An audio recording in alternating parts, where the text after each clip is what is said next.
This episode is sponsored by the portfoliopath.com. And of course, financial independence kind of came into that conversation because the way we view money is that it's a tool to help you achieve whatever kind of life goal that you have. For us, we care about that flexibility, but for other people, maybe it's a certain level of security that they want, or maybe they want to be able to, take on a certain kind of career path. So we see that for us, money is a tool to achieve flexibility, but for other families, it may be, or couples, it may be different.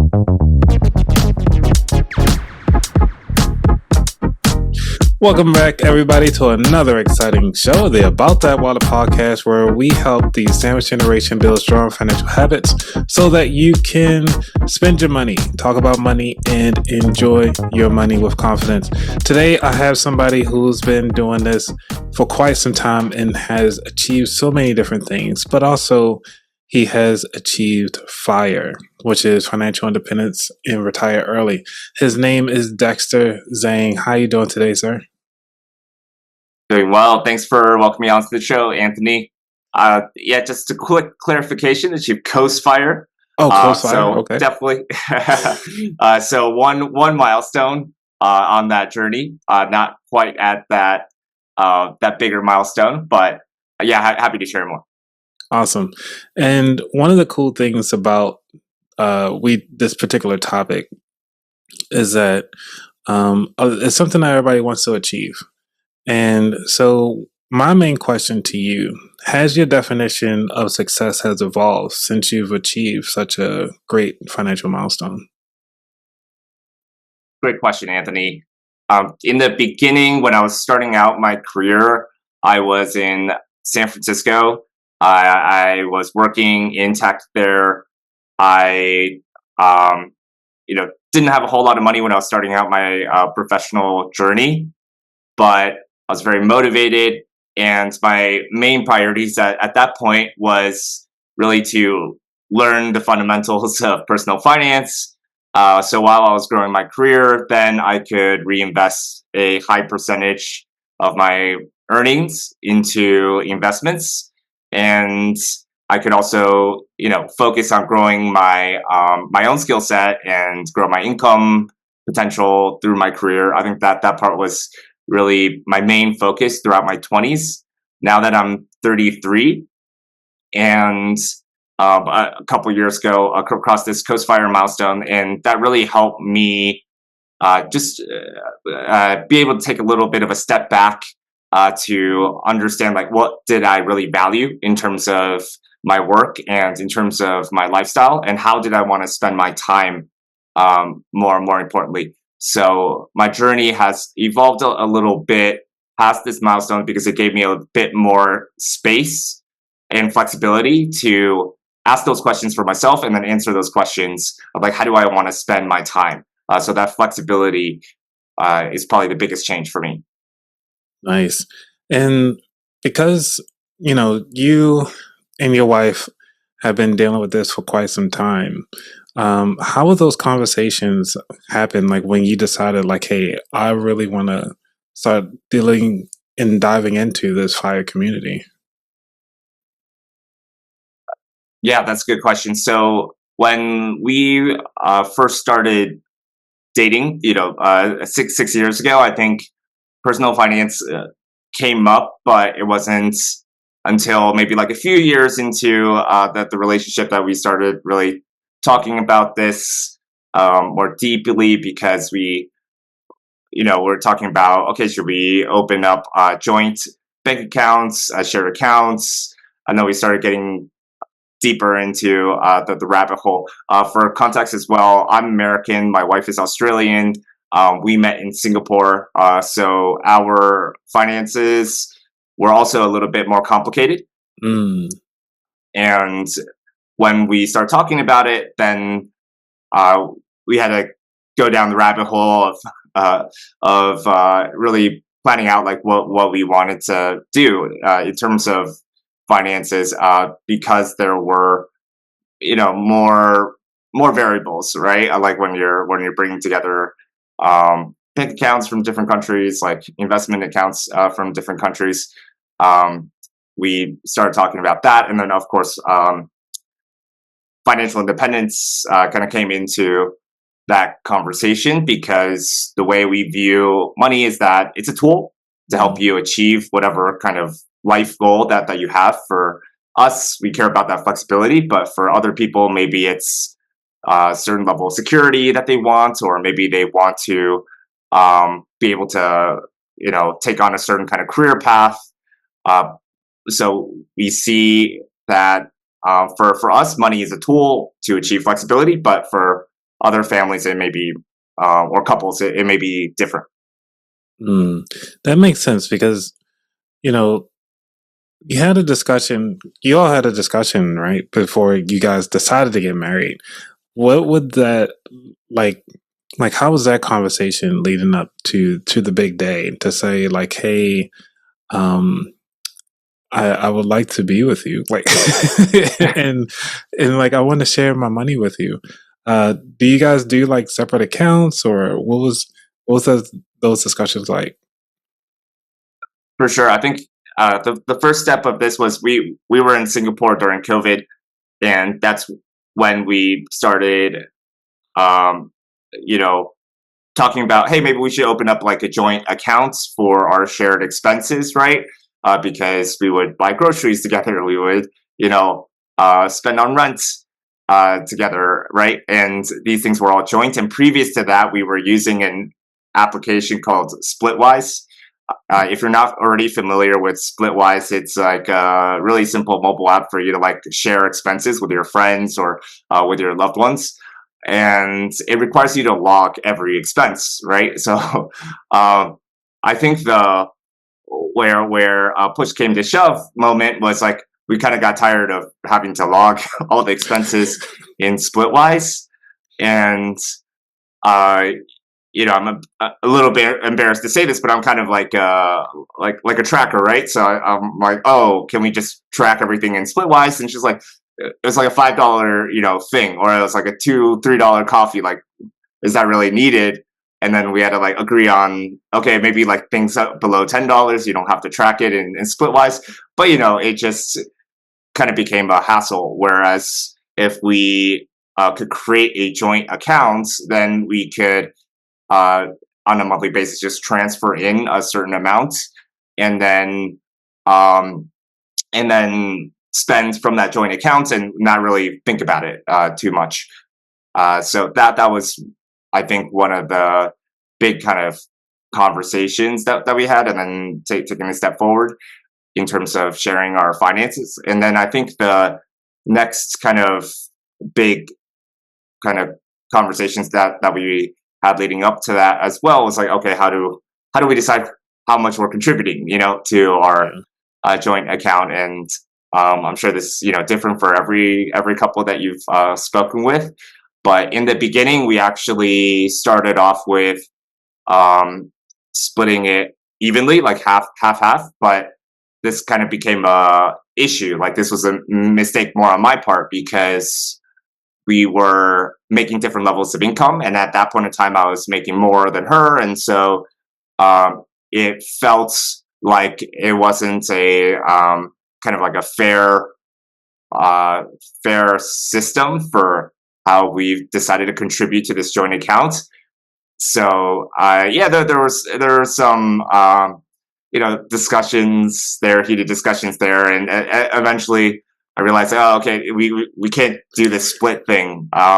This isn't working for us. So we divided the like our contributions up based on our income level, right? Like our income divided by like the total household income, that became like our contribution to the joint account, and that worked for us. Yeah, and of course every couple decides to do it a little bit differently. For us, that worked out. We were happy with that setup. Okay, so I take it you lost that argument. Yeah, yeah. You want to simplify it to that? That's totally cool. Yes. Like, I'm sorry, babe. Uh, It's like, so, yes. Well, now I think it's a great idea. Now I think it's, yeah, just a smart. It just makes sense. yeah.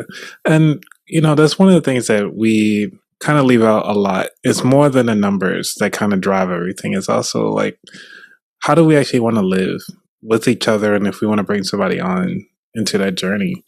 And so obviously she's dealing with her background and you're dealing with your background when it comes to finances. How has your parents impacted your decision making for finances? Ooh. So I come from I'm a second generation immigrant to the States. My parents are from China originally. My dad initially moved from Shanghai to Canada for graduate school with like $300 in his pocket.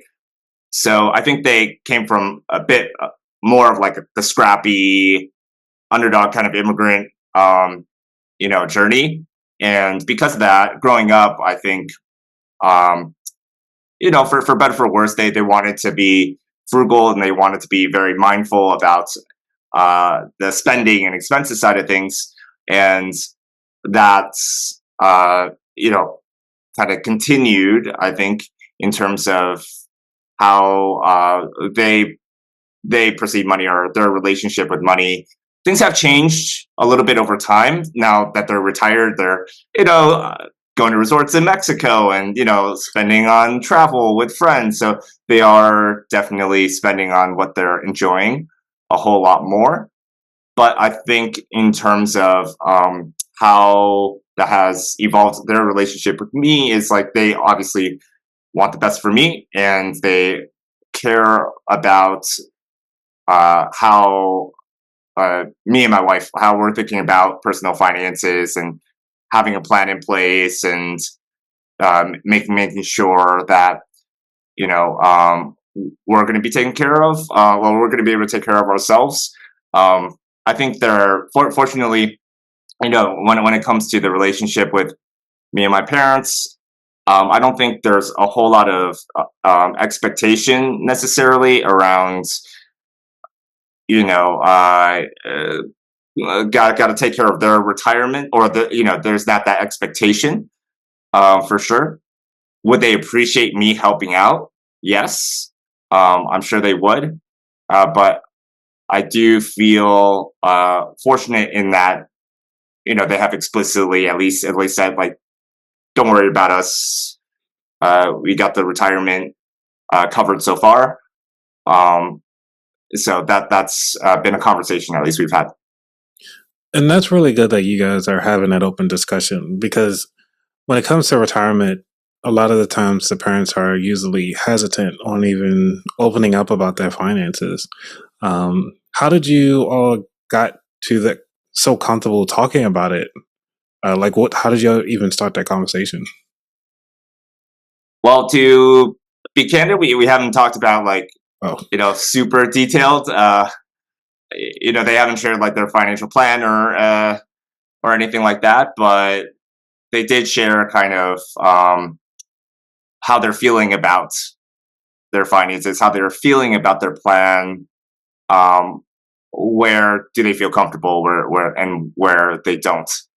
So I think it was a evolution. When I first started out working and kind of taking care of my own career growth and finances, my parents started sharing a little bit more about their own journey and their progress in personal finances and how they've thought about it.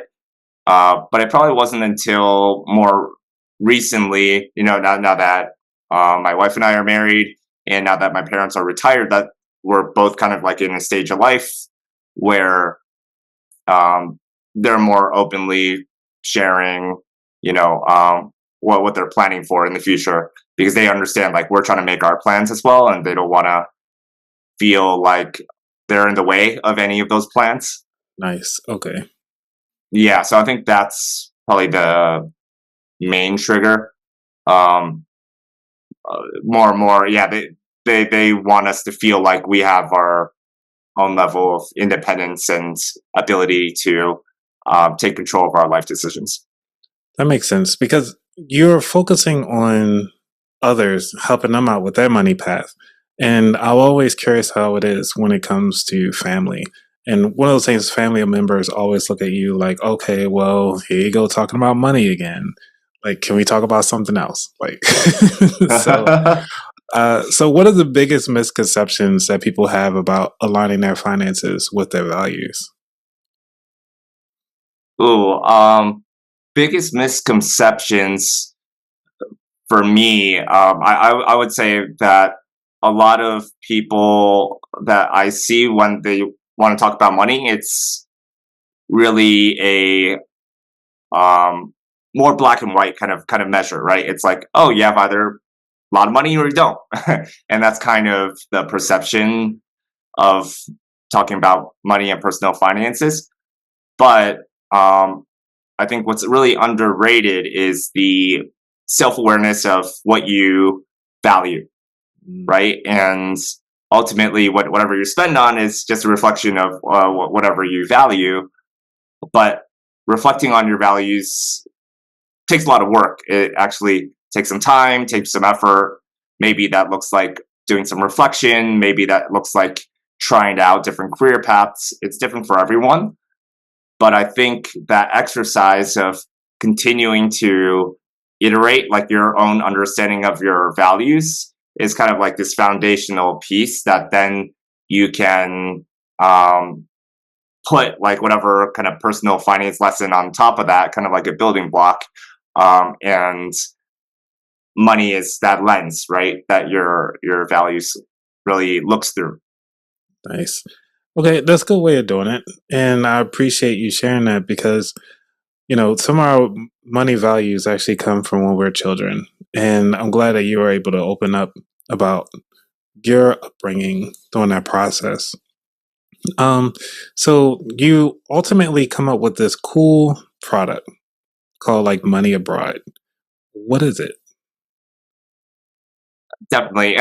Money Abroad started off as a money newsletter for expats or people living abroad. And that was a reflection of my own personal experiences moving from the US to Singapore after, yeah, pretty much like most of my adult life up to that point.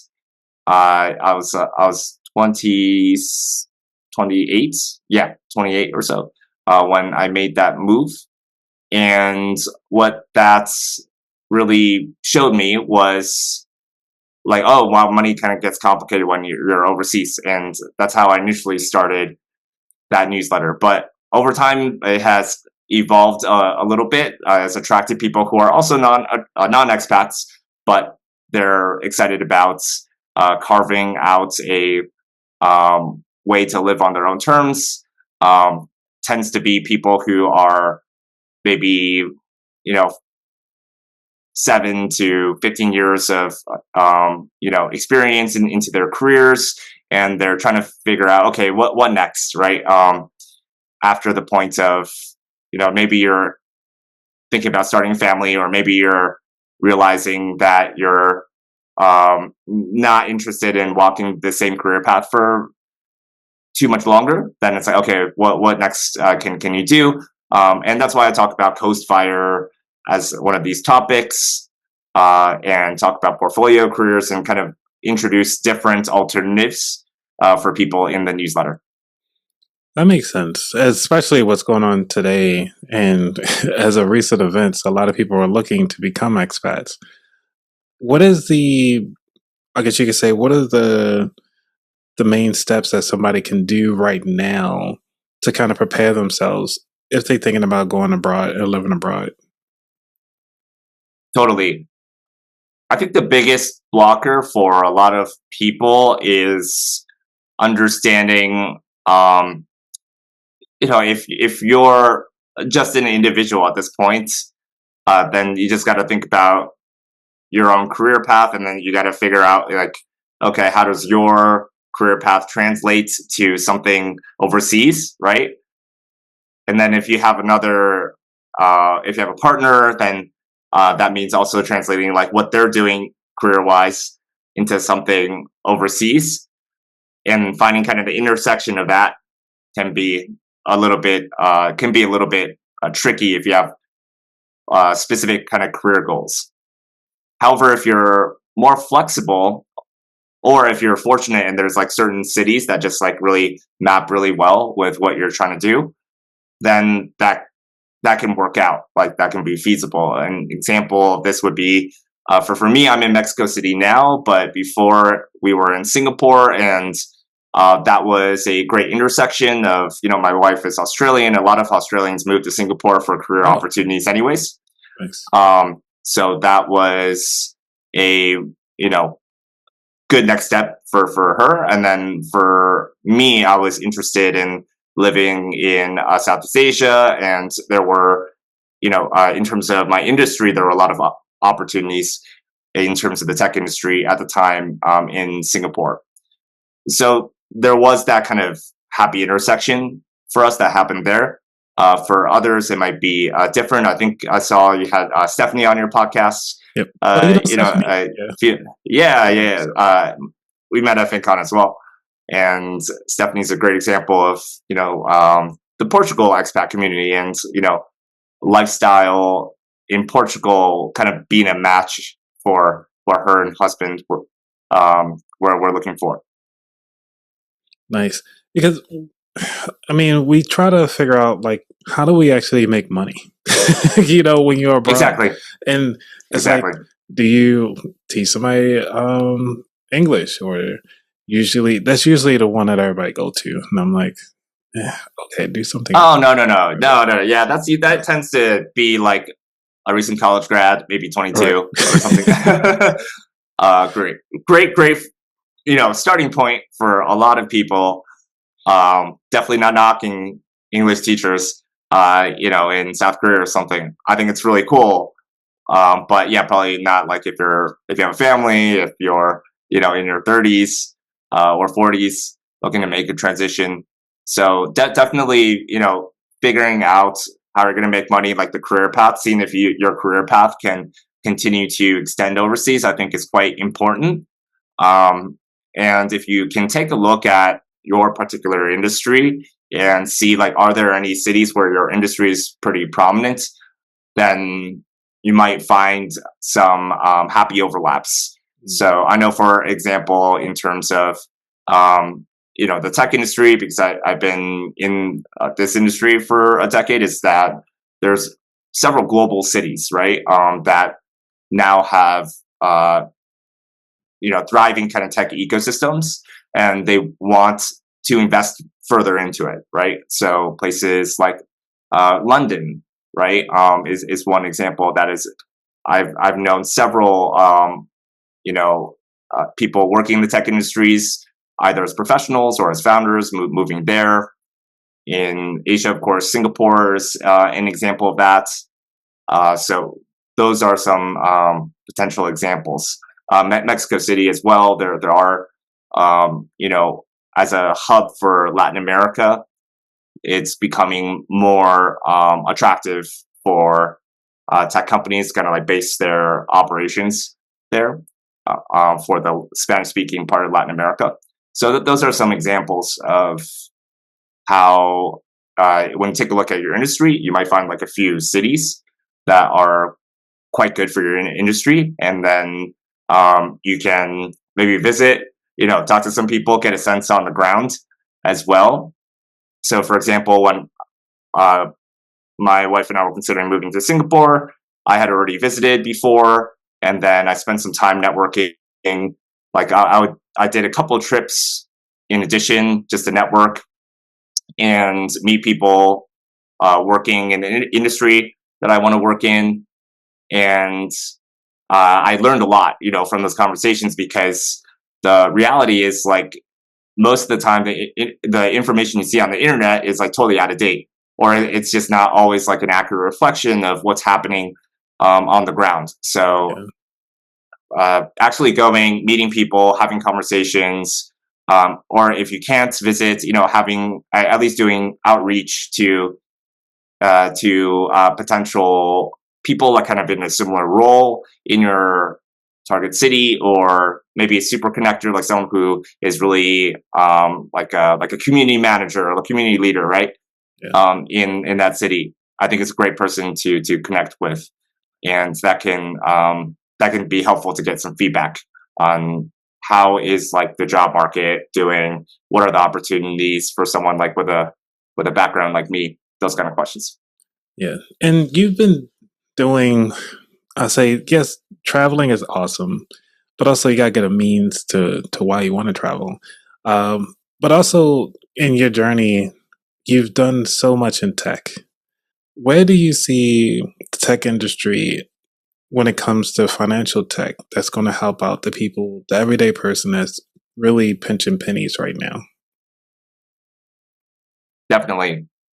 So I think on one hand, you're seeing obviously like more technologies.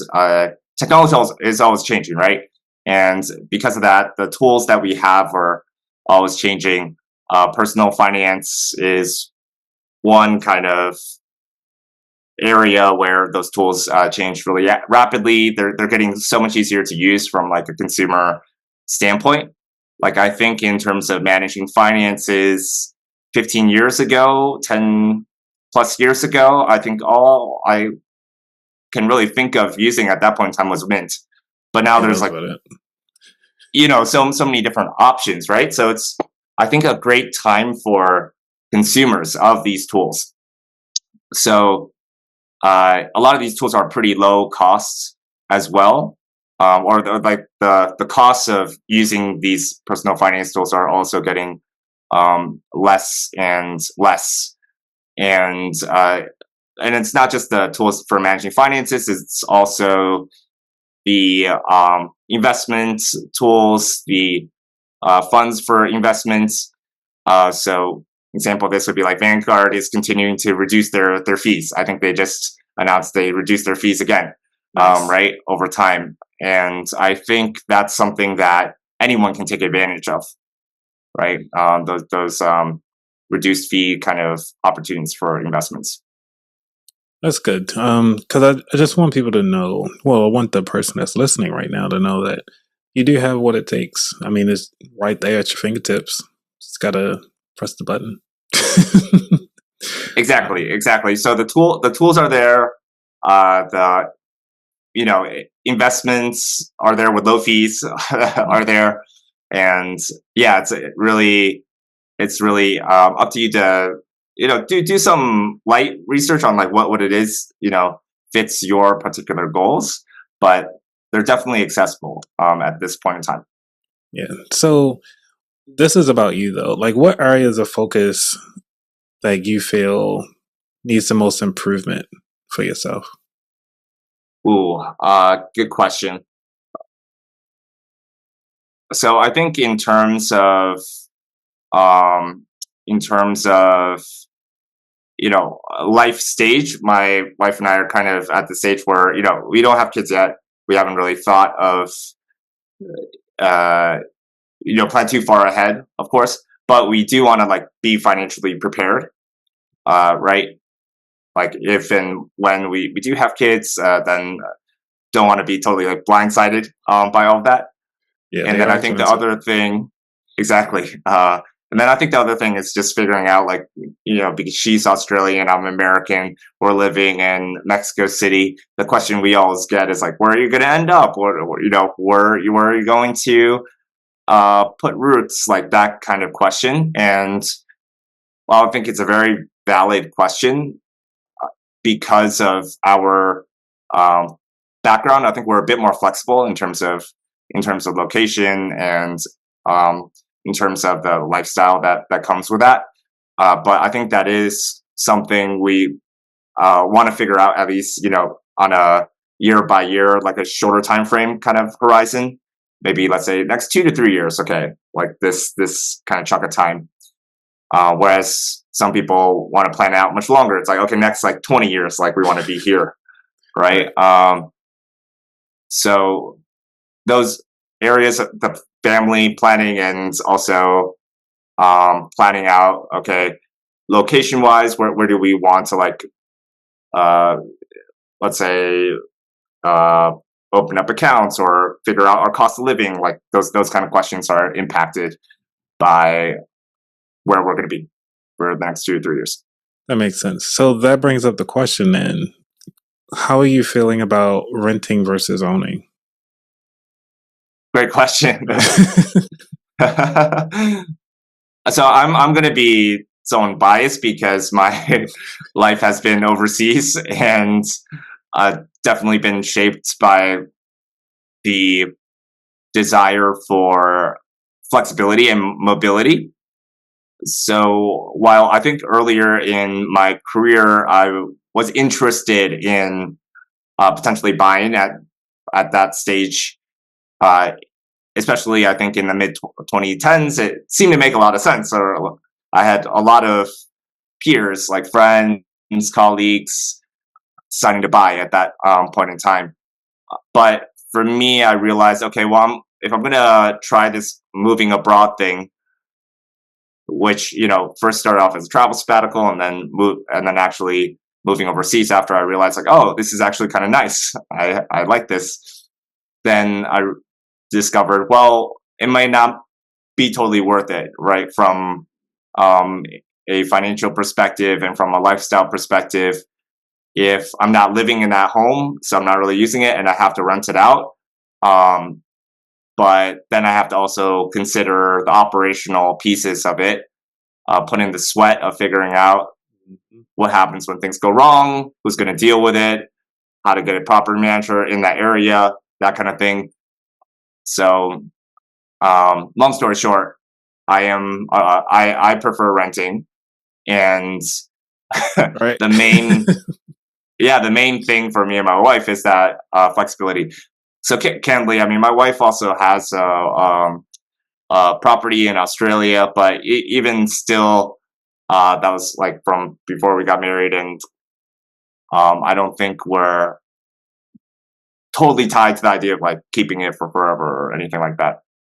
Hey, I mean, this is why it's the features. I like having this open discussion because a lot of people are at that point now. It's like, hey, we have our foundation nice and solid. So what now? And, you're a perfect example of like, hey, we don't know what's going to happen next, but at least within the next 2 years, there'll be something. Exactly. We do consider that downside risk, and what we want to avoid is a situation where, let's say, oh, we have to move because our parents are not feeling well. That's a real possibility. Well, they're healthy now, of course, but just in case. And in that scenario, then if we had a property that we had purchased and we had the mortgage and the loan payments, that would probably restrict our mobility and restrict our flexibility, unless if we like rent it out, but then we have to then go through the whole process of getting property manager, like figuring out the operational side of it. So that's what we wanted to avoid and give ourselves a bit more breathing room. Yeah. And considering you're still in your 30s, which is a great way to kind of like you starting to slow down a little bit from when in your 20s you were just all over the place. And it's a good way to do it. I mean, I wouldn't mind if I would say, I'm not sure how this show will evolve, but if the show is still here in 10 years, I would love to actually have you back on and be like, we did wind up doing all the things. Right. I love that. Yeah, that would be fantastic. And I don't know if you've done this for previous podcast guests, but I think that's a great idea, just to show like, hey, we talked about these topics. Let's take a look, a few years later, what actually happens in their life. Well, I can tell you a lot of the people that I interviewed during my first season, they no longer have their business and I can't even find them on social. So they are dismantled. So it's very few of them has continued on. And my podcast is only coming up on 5 years. So it's cool to see. That's really interesting. Yeah. And I try to send them emails, but it's like, that the 404 error. And I'm like, I at least wanted to at least come back on to at least say what happened, but it happens. That would be a really great episode if you do manage to get them back on. Maybe we'll see them at FinCon, and I can help. Maybe. Yeah. So, is there anything that you want to leave the audience with before we dive into the final 4 questions?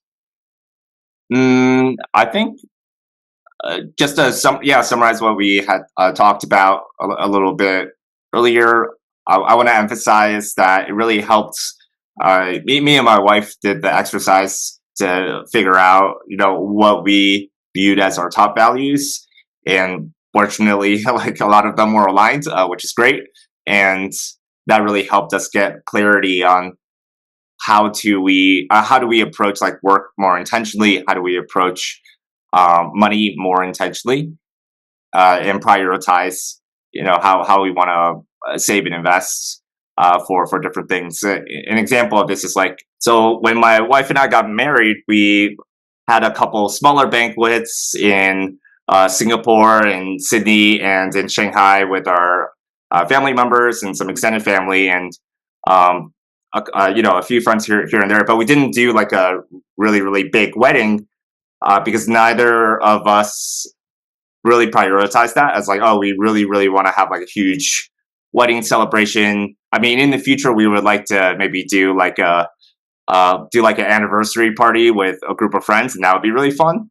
But instead, what we did with, what we would have spent on a wedding, we put away for a honeymoon. So later, we'll take a really nice honeymoon to do like a safari in Tanzania and like go to Hawaii, and like that doesn't really put any pressure on us financially because we already had allocated that. And we're pretty excited for it and looking forward to making that happen. But that required us to make some trade-offs, right? In terms of what it is we wanted. And that started with the values. That is awesome that you guys were on the same page with that. And hopefully that the person who's listening is really taking note on, hey, it doesn't have to be done all at once. You can have everything, but just not at the same time. You'll get it. Exactly. Yeah. Exactly. Well said. Oh, yeah, we can do a party, maybe not, for the wedding itself, but maybe in like a few years, do an anniversary party, something like that. Yeah. Well, you ready for the final 4 questions? Yeah, let's do it, Anthony. Let it rip. All right.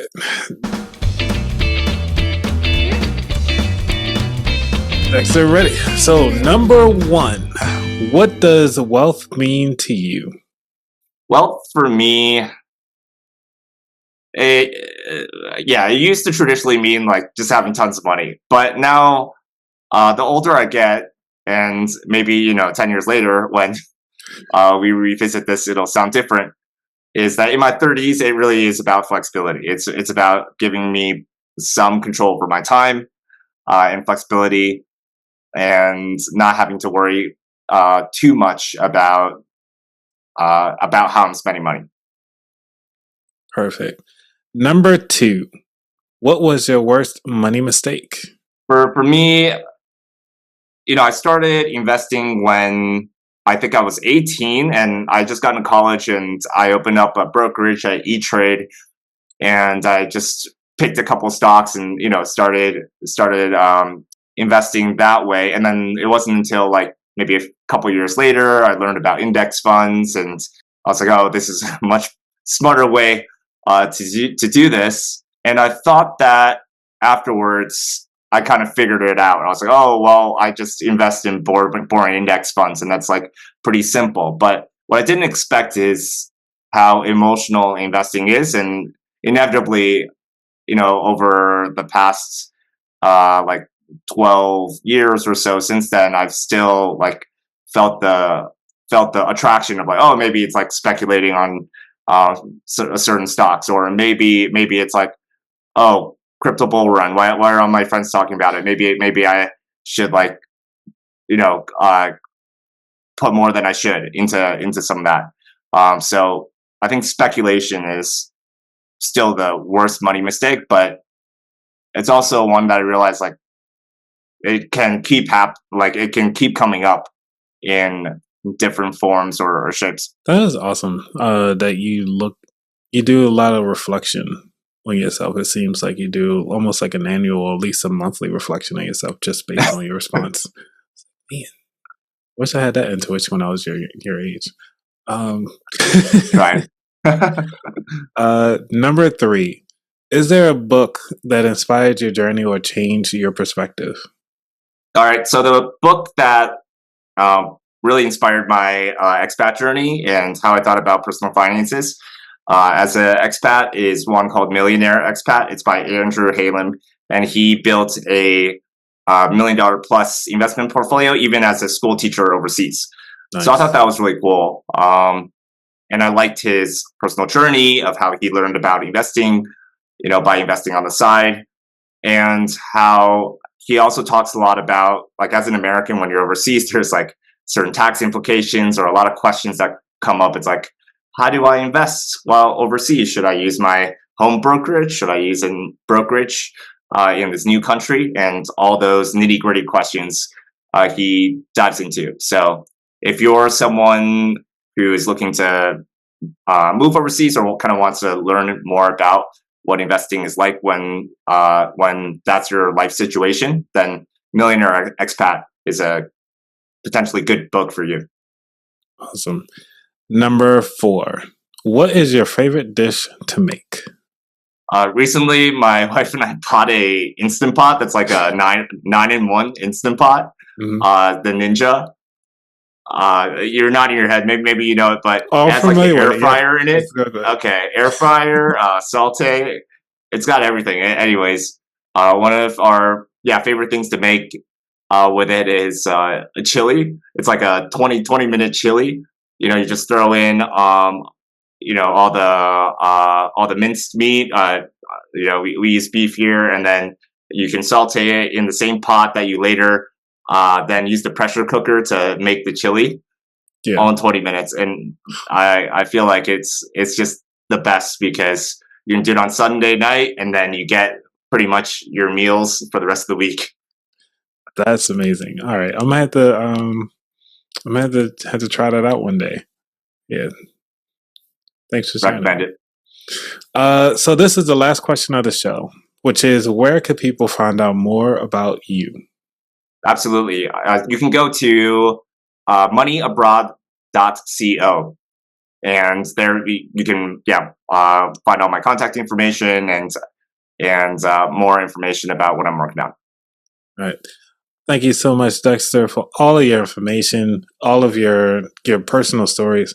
I know we didn't dive into all the businesses and everything like that. Y'all can go to the other platforms that he's been on to talk about that fun stuff. But we are here to learn more about the man behind all of the cool things that you've been doing. And I just want to congratulate you on all of the things that you've been doing, especially when it comes to helping people out with personal finance. And as you heard, everybody, like, you have what it takes. You just got to really take time out to do your research and really understand what it is that you want out of life so that you can align your finances for it. So I wish you all the best. If you didn't get anything out of this one, but you think somebody else would listen to this, definitely slide it on over to them because they could actually help them out as well. So thank you so much. Y'all have a great day. We out.